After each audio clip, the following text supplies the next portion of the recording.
Bienvenidos, un nuevo Congreso Litúrgico de Montserrat. Este año coinciden varias conmemoraciones de carácter litúrgico. En primer lugar, hace 100 años del primer Congreso Litúrgico de Montserrat, celebrado en 1915. Más adelante, en 1965, o sea, hace 50 años, se empezó a decir la misa en las lenguas de la gente, de cara a la Asamblea Cristiana, con un cambio de ritos que los hacía más cercanos, más participativos y más comprensibles. Fue en dos etapas, una como una prueba el 1 de enero y la siguiente, ya de manera plena, el 7 de marzo. En diciembre de 1963, el Concilio Vaticano II había aprobado la Constitución sobre la Sagrada Liturgia, en la que se ofrecían los principios básicos de lo que debía ser la reforma litúrgica y se señalaban algunas de las concreciones posibles. Por ejemplo, se apuntaba que había que reflexionar sobre la posibilidad de celebrar la misa en las lenguas vivas. El Papa Pablo VI, de manera inmediata, puso en marcha los organismos encargados de la reforma. La Iglesia, después de siglos, abandonaba el uso del latín en el culto y se pasaba a las lenguas vivas.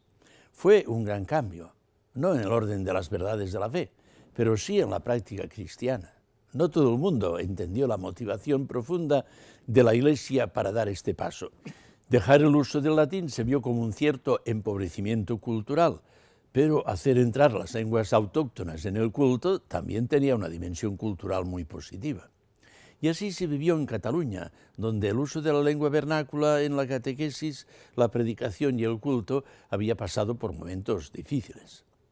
La Iglesia decidía hacer la celebración de la misa y de los demás sacramentos en las lenguas vivas para hacerlos más cercanos y comprensibles, más participados por toda la comunidad y más inspirados en la Sagrada Escritura y para acercar la palabra de Dios a los cristianos. Más adelante, la reforma litúrgica dio nuevos pasos, en especial con el nuevo orden de lecturas que puso al alcance del pueblo cristiano una presencia más abundante de la Biblia en las celebraciones. En Cataluña, estas reformas se vivieron con un verdadero entusiasmo. El terreno estaba preparado gracias a una especial sintonía con el movimiento litúrgico que se vivía desde hacía tiempo en varios países de Europa y que aquí promovían instituciones como el Fomento de Piedad y el Monasterio de Montserrat. En este monasterio, en 1915, hace ahora 100 años, se celebró el primer Congreso Litúrgico, que tuvo 4 objetivos sobre el culto cristiano: profundización, participación activa, fomento de la vida sacramental y de la vida comunitaria. En el año 1965, ya después del Concilio Vaticano II, se celebró el segundo Congreso y en 1990 el tercero, con el fin de evaluar cómo había sido recibida la reforma litúrgica en Cataluña.